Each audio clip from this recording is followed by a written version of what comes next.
Introducing Paddy Power's Beat the Drop. We're giving every customer 30 days free entry and £1,000 up front. It's up to you to keep it. All you have to do is answer 10 questions correctly. Play now at beatthedrop.paddypower.com. Hi there, thank you very much for joining us on the Racing Post Thursday Postcast, looking into the weekend football. It's Bruce Millington, Mark Langdon, Joe Champion and Paddy Power's Emmett O'Keefe. We are going to look ahead to all the live Premier League action, plus the non-televised games. We've got all the best bets across Europe and lower down the leagues. And we'll even play, they played for both clubs, we haven't done that for a while, so I'm going to call the game now, West Ham v Palace, okay? So get thinking about that.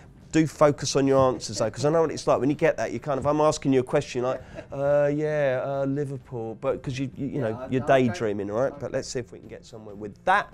But we'll start with the 6 questions, 2 each, and then the one you wish you were asked. Mark, I need to ask you this one because you're such a hipster and have got unrivaled knowledge of European football. So, Southampton fans, what can they expect of Ralph Hasenhüttl, who's their new manager? He is, yeah. I think it's a great appointment, sort of back in the kind of trend of when they got Pochettino and Koeman. It did so well. I'm just surprised, really, that Hasenhüttl has decided to go to Southampton. He's had other options around, you know, Bayer Leverkusen, for instance. I think he sees, I don't mean too disrespectful, I think he sees Southampton as a stepping stone, which I don't think Southampton fans should mind because, you know, if he's successful, then that's all good. But so he's come from Red Bull Leipzig, is that right? He left Leipzig in the summer. He left Leipzig for the simple reason that he was going into his last year of his contract. He didn't want to go into that season not having sort of security. He felt that, you know, the players wouldn't be buying on board with what he is. He qualified with Jurgen Klopp, so that they've got, from the same coaching school, so they've got similar philosophy, you know, on how the game should be played. I think everybody knows how Klopp wants it to be played. So I think he'll bring some heavy metal football to the team. He's brilliant on set pieces. Both Leipzig and Ingolstadt, his former club, were really strong there. So maybe something like Vestergaard first goals. I think Ward-Prowse could become important for them because of his set piece delivery. He's a man with a plan, and Southampton have lacked that man with a plan for a while. So I think it's a really good appointment. The one thing he can't do is score goals for them, and that has been their problem for a while. So they do need to bring somebody in January. How many? Okay, so if you had him in for, say, 34 points if they'd kept Hughes till the end of the season, what have you got him in for? How many more points have you got him in for the rest of the season now that they've got a decent gaffer? I mean, it does depend, I suppose, what they do in January to some extent, because, like I say, I think that goal-scoring problem is real for them. But, I mean, I think they could probably accumulate another. I mean, I think he's got to be over half a season, 6 or 7 points better than Hughes. They stay up or go down? Oh no, they stay. I'd be very. I was surprised. Be surprised anyway if they would have gone down. I don't think there's a danger. Well, that's a bit strong. I think it's definitely improves their chances of staying up for sure. Okay, Joe Champion, United. I mean, it's just getting. I wouldn't say it's going from bad to worse, it's just going from bad to still bad, isn't it? You know, they keep drawing, failing to beat teams, just looking crap, Mourinho moaning at the players. I mean, it's getting a little bit boring now, isn't it? If I was a Man U fan, I wouldn't be standing for this. Can they actually finish outside the top 6 now, do you think, Joe? I think so. They're languishing in 9th as we speak. Yeah, I felt, you know, a lot of the time that their quality would see them through, but it just seems like it's never going to turn up. I mean, where's Pogba been for the last few months? I mean, since the World Cup. He's been completely AWOL for United, hasn't he? Yeah, to be honest, I mean, Everton have a great chance of finishing in the top 6, in my opinion. And, you know, there are teams lower down the table who are starting to play really well, like West Ham, for example. You know, they're going to struggle against these teams. They've already beaten United this season. They've got to play them again. So they're not picking up points against the smaller teams, and they're definitely not going to pick them up against the better teams as well. I suppose pre-Christmas sort of weirdnesses, such as the La Liga situation, Mark, that you wrote about, they do tend to kind of wash out during the second half of the season. But where would you have them finishing, Joe, right now, United? I think it'd be very close between them and Everton for 6th. I'll go with Everton. Everton's finished 6th, yeah. Emmett, you're a United fan, aren't you, or are you Liverpool? No, Man United here. Man United, yeah. Unfortunately. Okay, well, that might be the question you want to answer, or you might just want to erase it from your mind. What I'm going to ask you, Emmett, is this. Over the course of the midweek, Tuesday and Wednesday, all 20 teams played, all 20 teams scored. Was that brutally expensive for Paddy Power and the rest of the bookmaking industry, given that everyone loves a BTTS?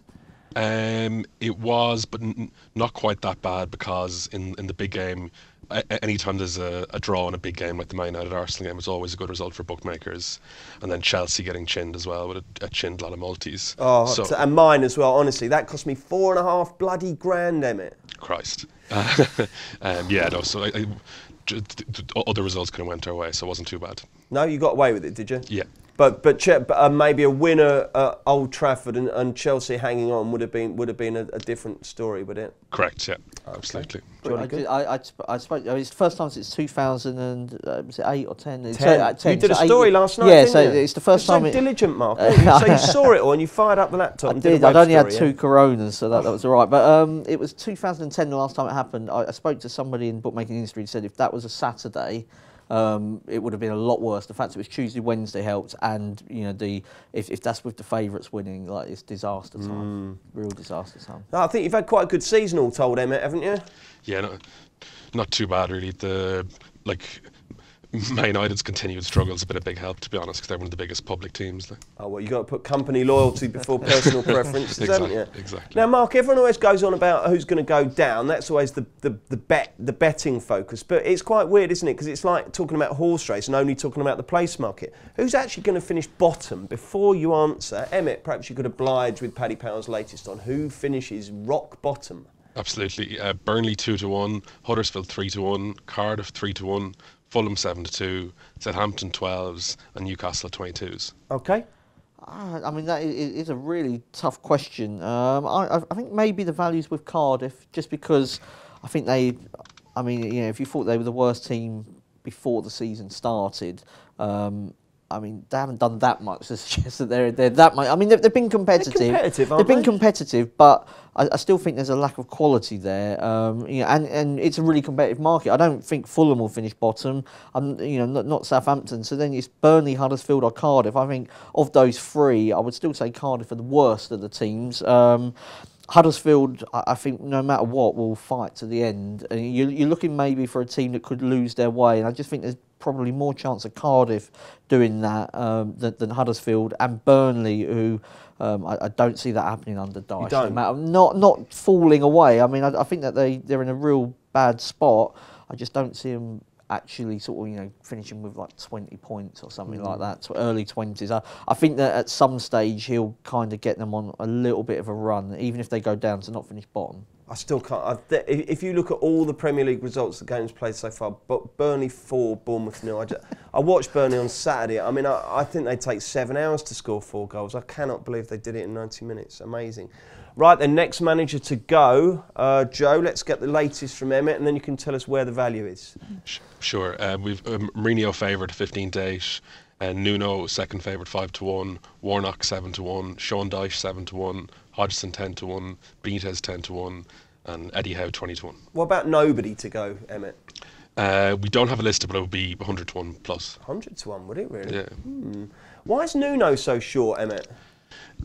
Probably just because of the expectations, I would say.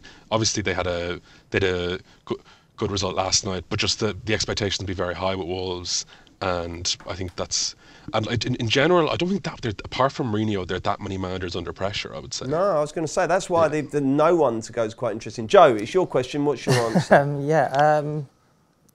It's difficult, really. I've been expecting Mourinho to go for ages, and you might get one result that finally pushes him over the edge.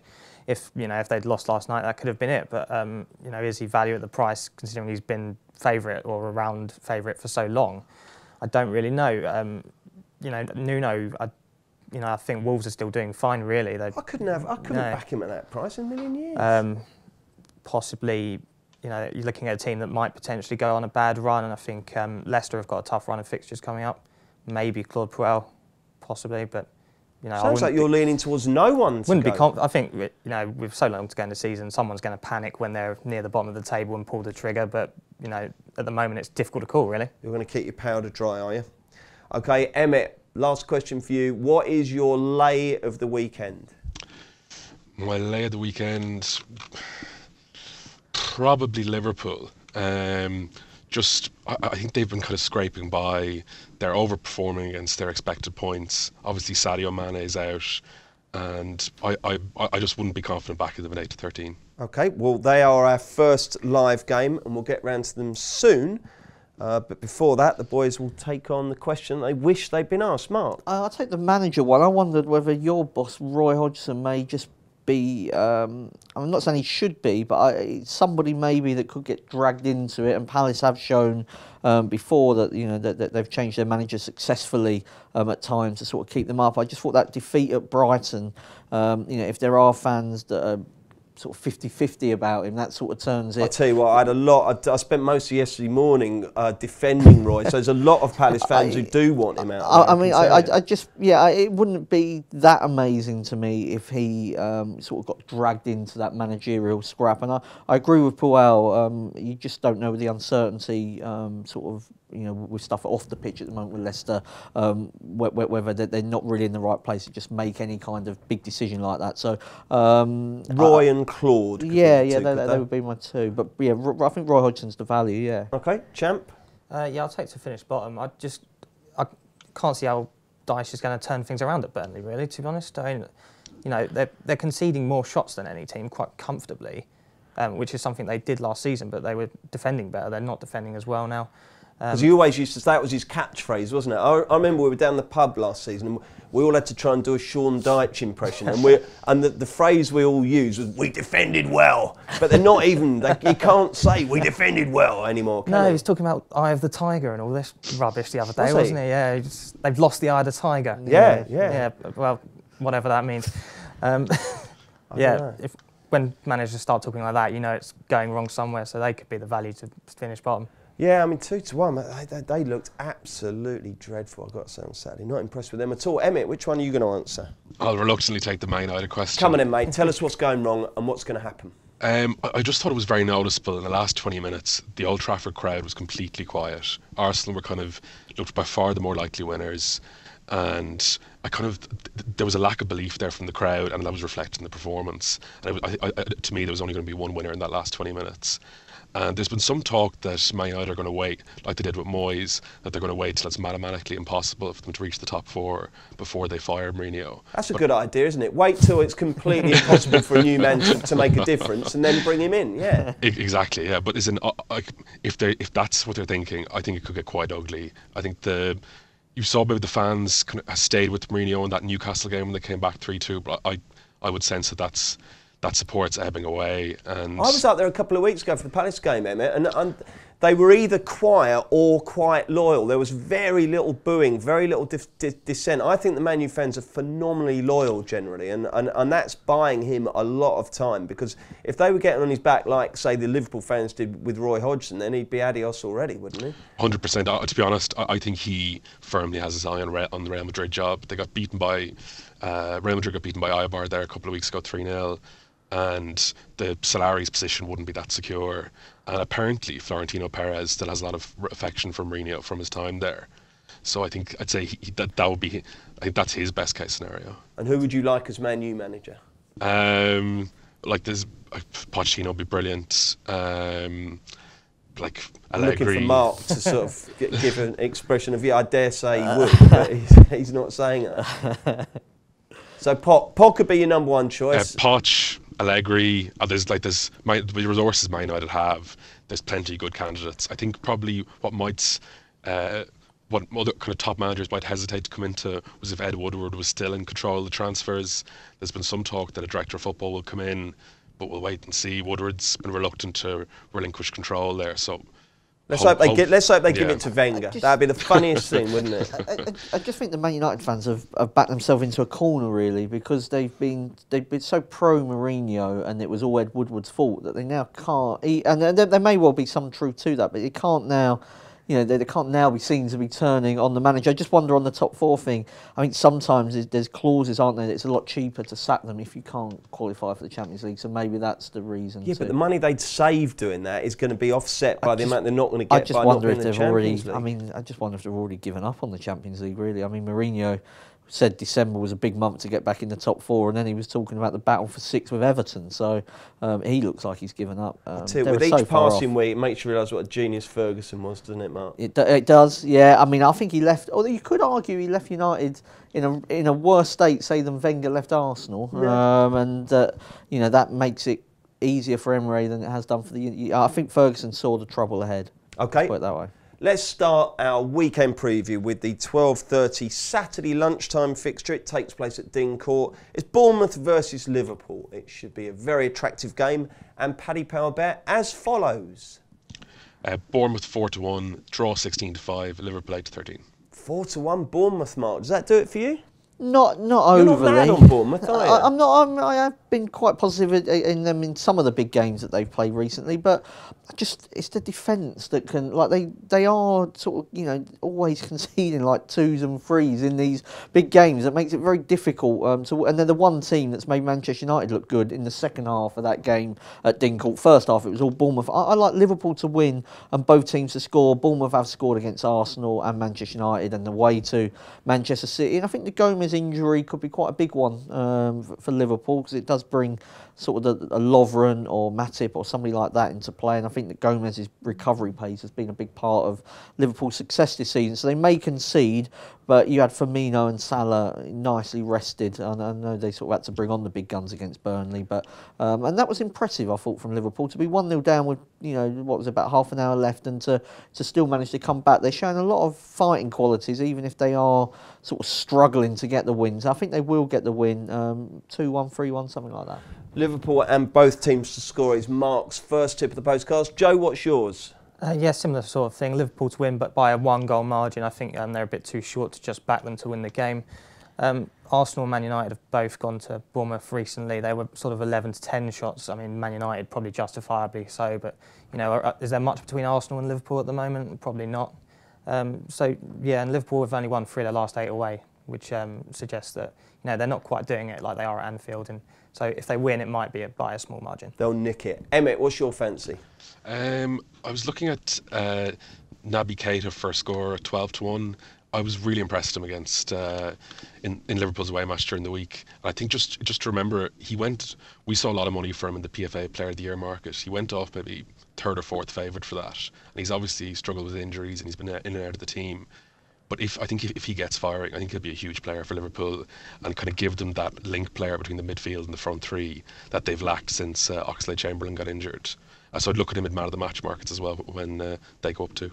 Okay, excellent stuff. Right, back with the 3 p.m. Saturday games next. Introducing Paddy Power's Beat the Drop. We're giving every customer 30 days free entry and £1,000 up front. It's up to you to keep it. All you have to do is answer 10 questions correctly. Play now at beatthedrop.paddypower.com. Welcome back. Let's spin through the 1, 2, 3, 4, 5 3 p.m. Premier League games. And we'll start with the Emirates tussle between Arsenal and Huddersfield. Emmett, give us the 90-minute betting from Paddy Power and then your verdict. We'll go Arsenal 1-4, the draw 9-2, and Huddersfield 11-1. I'm pretty impressed with Huddersfield lately. Yeah, they won unexpected goals against Bournemouth, even though they lost the game, and kind of responded well after going 2 down. Just given Arsenal's defensive vulnerabilities here, I think Arsenal both teams to score at 7-4 makes sense. Mark? Lacazette each way, I think 3-1 looks pretty fair. 7 goals this season in the Premier League. He was a goal-scoring sub against Tottenham and Manchester United. I expect him to be back in the starting 11 for a game of this sort of ease, if you like, and also when they tend to play him in Aubameyang gets shifted out left. They managed both clubs? Oh, the legend, yeah, Herbert Chapman. From many years ago. Yeah, certainly for me. Joe, will Arsenal win this? Yeah, I think so. I'm willing to take a chance on Arsenal to win to 0. Actually, I don't think Huddersfield have got too much that's going to hurt them. And you know, Arsenal, I think they're steadily improving their defence. And you know, last night perhaps not so much, but you know, against Tottenham, they didn't let them have too many chances. And these are good sides, or certainly Tottenham are anyway. You know, take away the penalty, I think they had half a goal on XG Spurs. So yeah, They'll win 2-0, nice and comfortable. So all those people who live around the ground who had a massive shock on Sunday because there was some noise, wasn't there? They'd be thinking, what's all that noise? I thought there was a football match going on, so it's normally nice and quiet. I mean, it was also... back to that. Yeah, and then they had the lap of honour after the game as well, didn't they? Yeah, yeah. So there were still empty seats, weren't there? There were still empty seats. Some Arsenal fans, you're dicking Tottenham 4-2 in the North London derby, and you still go early. Honestly, what is wrong with you people? Burnley versus Brighton, Emmett. Burnley 9-5, the draw 2-1, and Brighton 13-8. It's hard to find a selection here, but I'm tempted by over 2.5 goals. Just the four of Brighton's for the last 5 games have gone over 2.5 goals. Shane Duffy will be suspended after that ridiculous red card, so I think over 2.5 goals, 7-5 is worth a play. Speak for yourself rather when it comes to finding it hard to find a selection. I don't find it hard at all. Mark? Burnley, I think it's probably going to be against you, but I'm going to go Burnley, draw no bet in this game. I think that Brighton playing with 10 men for an hour on Tuesday will have taken something out of their legs, and Duffy's an important defender. Murray went off with a knock. Bissouma was struggling as well towards the end. So I just wonder if maybe Brighton be difficult to maybe raise their game after what happened on Tuesday. And away from home, they needed Huddersfield to go down to 10 men before they got back into that game. Burnley beat Bournemouth, as you were saying, and I think this is a huge, huge game for Sean Dyche, and that's why I think Burnley will be targeting this big time. Bollocks. Joe? Hate it when Lango goes against me. Go on, Joe. I agree with Emmett. Over 2.5, it looks on paper you'd think it was never an over 2.5 game, but you go into the stats and you actually think there might be, Burnley conceding loads of chances and, get on goals, I suppose. Okie doke. Cardiff versus Southampton next. Another relegation tussle. Emmett? Cardiff 15-8, the draw 21-10, Southampton 6-4. I probably have Cardiff a little shorter here. I know Southampton hit the woodwork 3 times against Spurs, but I felt a lot of their best play kind of came in garbage time when Spurs were 3 up. And as Mark said, I would expect Southampton to improve. That improvement might take some time. So I think Cardiff drawn a bet at 10-11 is a reasonable bet. Also, there's some 12-1 about Stuart Armstrong to score first, which is definitely worth the bet. He missed a sitter against Spurs and has been in good goal scoring form otherwise. I love garbage time. You heard of that one, Mark? Yeah. Well, it's mainly NFL, isn't it? Oh, is it? Yeah, it's a new one on me. Yeah, no, it's because it can affect sort of quite a lot of the stats when teams sort of suddenly improve. Towards the end of a game that's already done. 538, the Nate Silver website, they kind of rate goals by the importance of them. So like that's the first goal. Yeah. So they've got like an SPI rating, I think they call it. But in this game, I'm going for both teams to score, which I didn't think I'd be saying too often in Cardiff matches. But they've only kept 2 clean sheets. Those come against Newcastle and Huddersfield, who were both reduced to 10 men. And Southampton scored twice against Fulham, twice against Man United. Okay, I agree that a lot of their chances against Tottenham came late on, but Hugo Lloris was still man of the match, which is not a bad effort. But defensively, they're all over the place at the moment. I think Arsenal is going to need a free week to sort them out. Okay, and Joe? Yeah, I'll take a chance on Cardiff. They've won 3 of their last 4 at home. They've beat Fulham, Wolves and Brighton. So, yeah, Hasenhuttl might need a bit of time, as Mark says. Okay, and now we've got Man U versus Fulham. How short dare you go, Emmett? Man United 3-10, draw 4-1, Fulham 17-2. Keep it simple here. Fulham double chance at 23-10. Fulham have definitely improved since Ranieri came in. Camera played well during the week and scored. I think they look a little bit more defensively solid, and they could actually have beaten Leicester. And obviously the form United are in, it's hard to chance them at those kind of prices. Emmett, are you pricing up Man U based on what you think they're actually worth now, or on what you think the market thinks they're worth? Because there's probably a slight difference in those. I think it's probably what the market thinks they're worth. I personally probably have them closer to 1-2 here. Lango? Yeah, I mean, you'd rather back at sort of similar prices. You'd rather back Arsenal, wouldn't you, to beat Huddersfield than United to beat Fulham. I mean, I think you can just throw a dart on Fulham. Crystal Palace nearly won at Old Trafford a couple of weeks ago. Man United had a really hard game against Arsenal on Wednesday. They've got a big squad, so I mean, that's in their favour, but they're just not great defensively. And I thought Fulham, even in that 2-0 against Chelsea, didn't do too badly. And against Liverpool, Mitrovic had the offside goal ruled out that could have changed that game. Other than that, maybe under 2.5 at 6-4 might be another bet worth considering. Joe? Yeah, I was looking at unders really. don't see United creating much even against a Fulham team. You're probably getting a better price because Fulham haven't defended well in previous weeks, but they are getting better, as everyone says, under Ranieri. So, yeah, unders. OK, and West Ham versus Palace. Emmett, what's the latest betting and what will happen? West Ham 13-10, draw 9-4, Palace 21-10. Expected goals would say Palace are in a false position, and I do think Arnautovic would be a big miss for West Ham. Perez obviously came on and scored a couple of goals during the week, but my instinct would be that himself and Chicharito are both kind of finisher type players, and they mightn't. And I think Arnautovic and Chicharito had some very good combination play, mainly from Arnautovic.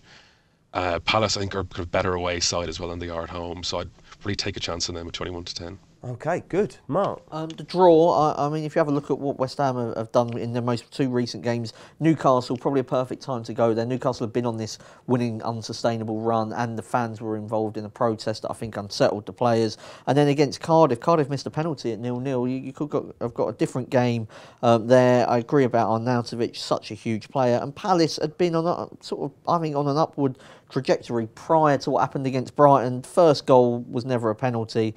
Then they scored straight after they went down to 10 men that again changed the game. And so, and the third goal was just I mean, they will never consider a goal that bad as long as... No, so I think it was just sort of, one of them nights when everything went wrong for Palace, and that doesn't happen too often, really. So I think they can bounce back with a point. I was just worried. The thing that worried me most, Mark, was the lack of creativity when they had that hour against 10 men. They just really didn't open them up second half. I think that's what Emmett was saying, though, that maybe away from home, when they're not actually trying to chase a game, that Palace are suited to kind of that kind of match. Football. And Joe?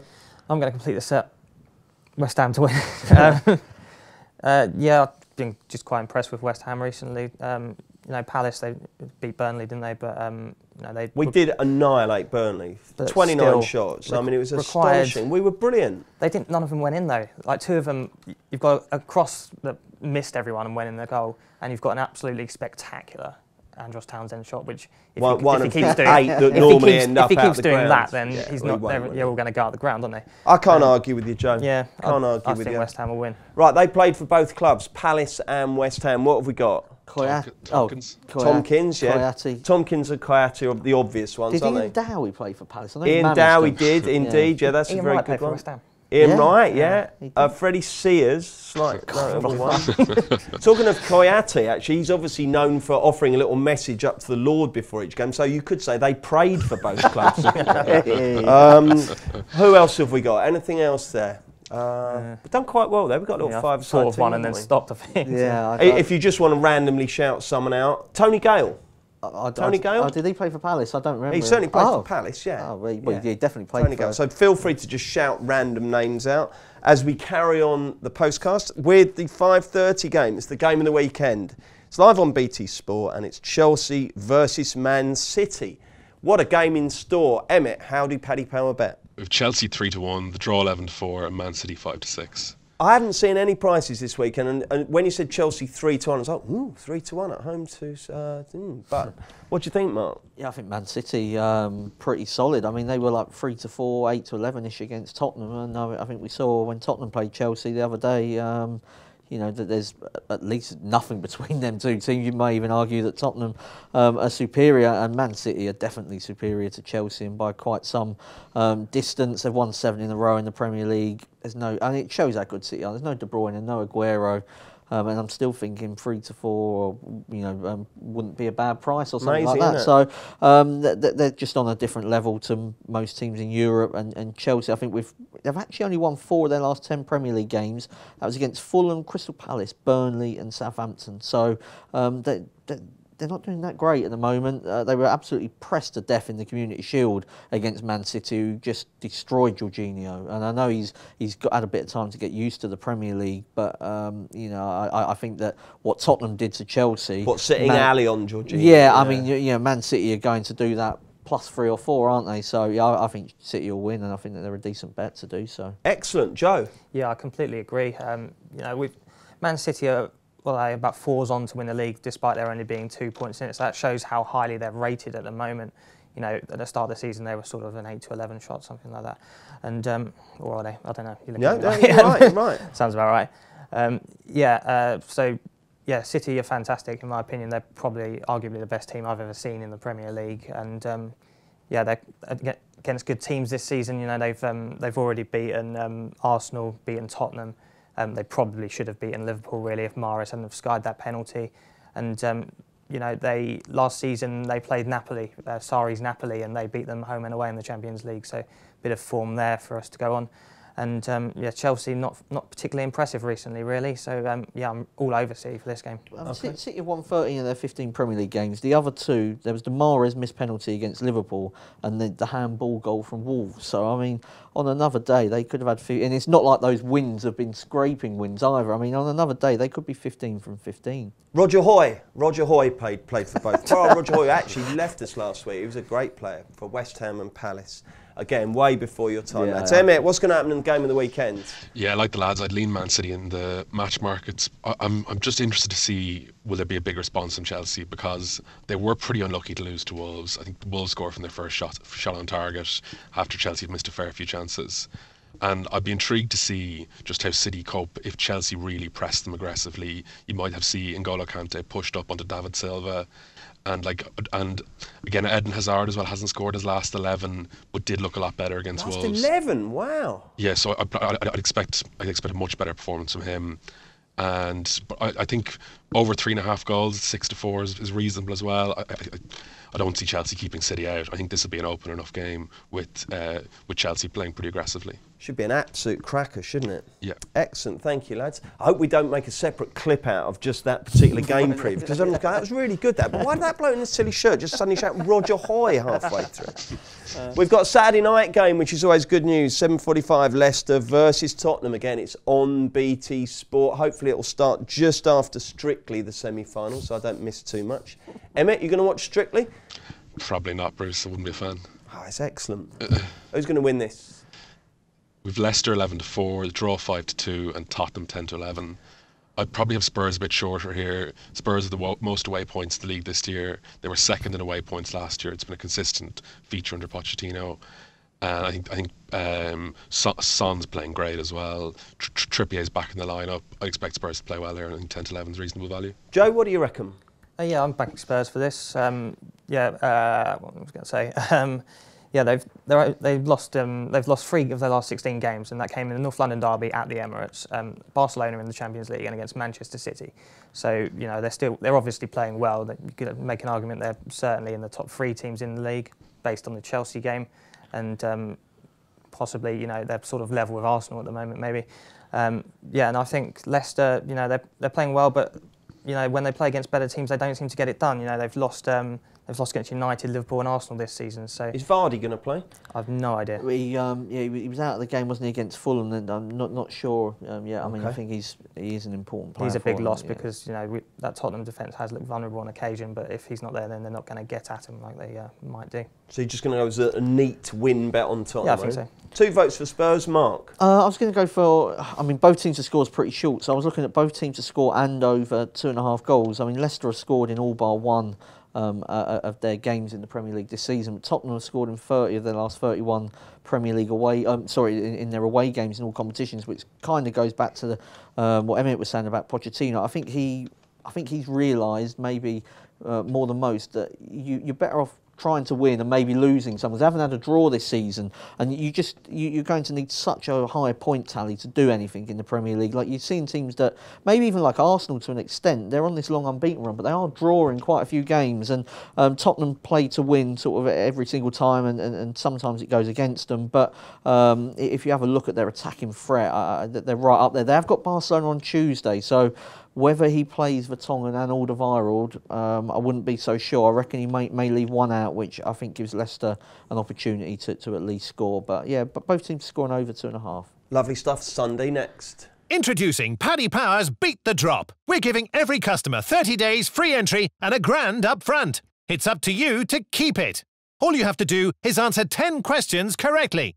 Play now at beatthedrop.paddypower.com. Welcome back to the Racing Post Weekend Football Postcast. It's Bruce Millington, Mark Langdon, Joe Champion and Paddy Power's Emmett Kennedy. We've got a live Premier League game on Sunday, another on Monday, and then we will round up with the best bets of the weekend. So the Sunday game, 4 o'clock, St James's Park, Newcastle versus Wolves on Sky Sports. Paddy Power's latest betting, please, Emmett. Newcastle 9-5, the draw 2-1, and Wolves 6-4. Okay, Mark, to lead on, what's going to happen here? I think the draw, I mean, it's pretty short, but I think it's a big runner in this game. If you wanted to go even safer, I think no in the both teams to score market. Nuno against Benitez has got the makings, I think, of a game where both managers are quite tactically obsessed, really, and you could get a situation where they cancel each other out. We saw Newcastle played 5 at the back against Everton, and it worked. I mean, Benitez, he doesn't, if you lose 3-0, he's not one of these managers that just thinks, oh, okay, well, we'll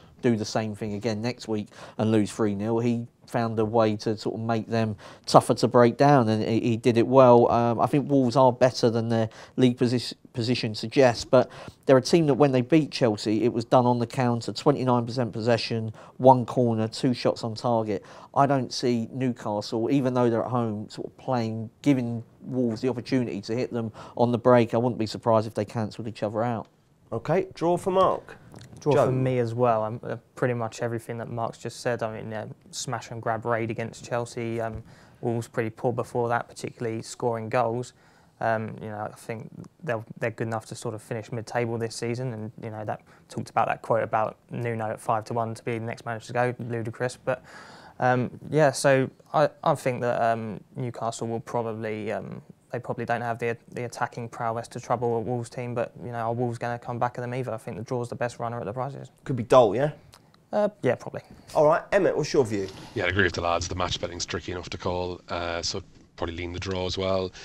There's some 25-1 out there on Matt Doherty to score first. I think it's pretty big. He's one of Wolves' biggest attacking threats. He pushes up very high from wing back, and I think he's actually a very, very good player. He did a lovely cross there during the week for Yotta's goal, and I think he's 25-1's decent value. Oh, excellent. That's given me a bit of enthusiasm. The Monday night game, Monday Night Football is back, 8 o'clock. Everton versus Watford, a repeat of the 1984 FA Cup final, of course. I should imagine Everton, under the man who left Watford in such acrimonious circumstances, are pretty warm favourites here, Emmett. Yeah, we've Everton 8-11, the draw 13-5, and Watford 7-2. Emmett, does that 8-11 tempt you in? I guess, given you're the odds compiler, no. I would lean Everton definitely over Watford, and just Watford haven't been great away from home. But the angle I'd look here would be over 2.5 goals is 17-20. I think both sides are vulnerable defensively. Yerry Mina's defending for that Newcastle goal during the week was very, very poor.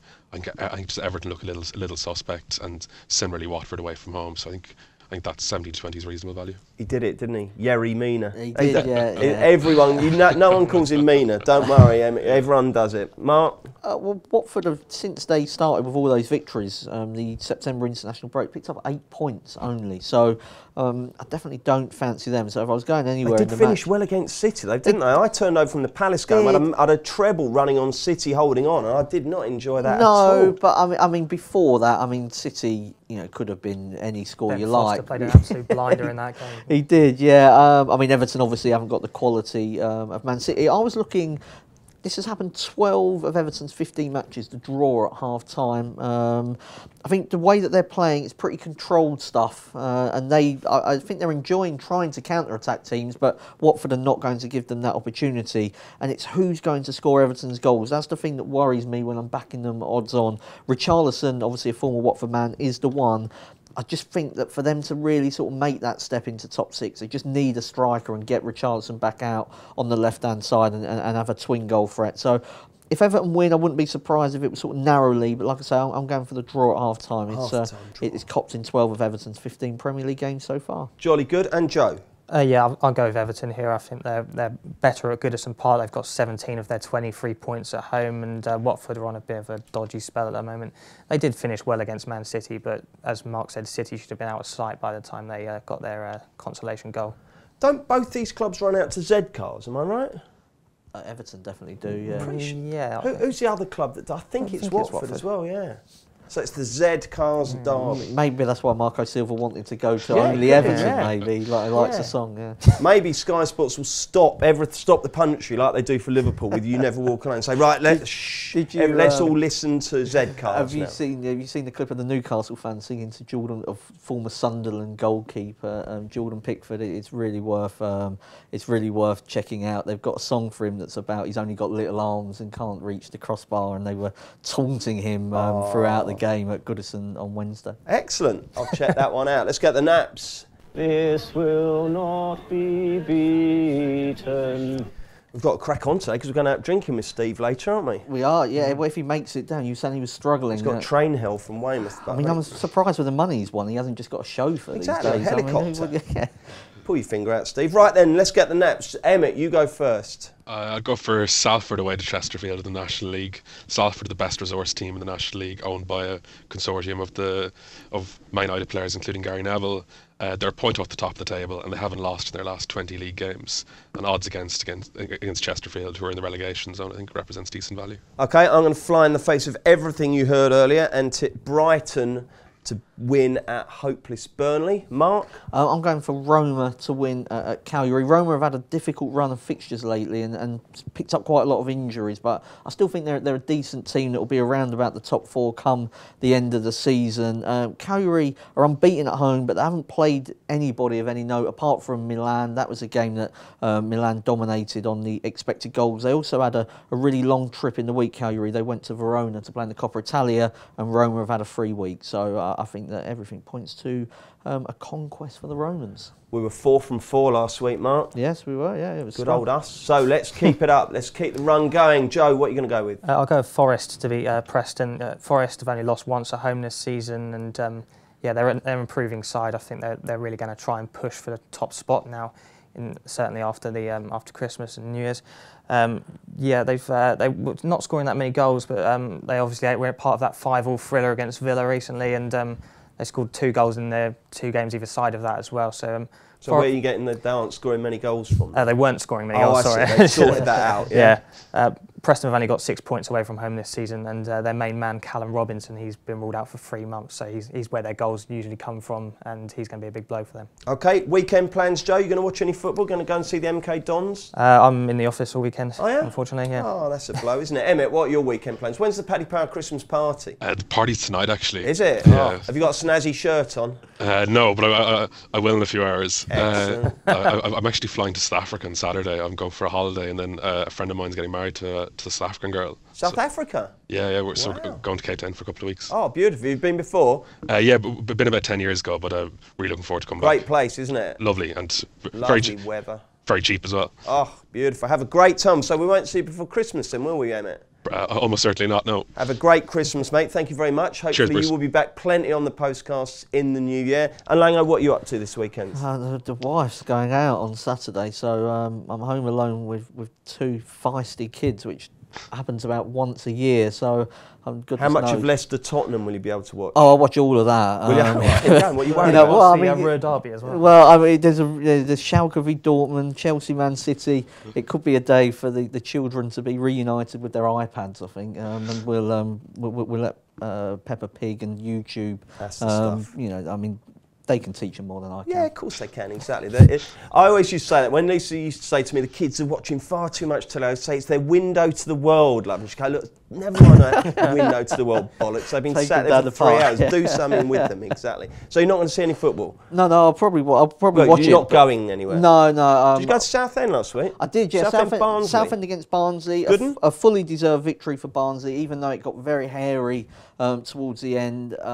Biggest takeaway from the game was that Southend are really struggling at the moment because of injuries, and also the fans turned on Chris Powell, and Chrissy Powell's a bit of a Southend legend, so be interesting developments there. Well, I shall be at the London Stadium, where hopefully the Palace fans won't turn anymore on Uncle Roy, but I must admit I do think Joe could be right there. I fear the worst. Okay, if you enjoy these shows, do please make sure you rate, review and subscribe wherever you are listening. We've got the Racing Postcasts every Monday and Friday, and tomorrow we will be looking ahead to a fantastic Tingle Creek at Sandown, We're back next Thursday, though, so do please join us for another Racing Post Football Postcast. Introducing Paddy Power's Beat the Drop. We're giving every customer 30 days free entry and £1,000 up front. It's up to you to keep it. All you have to do is answer 10 questions correctly. Play now at beatthedrop.paddypower.com.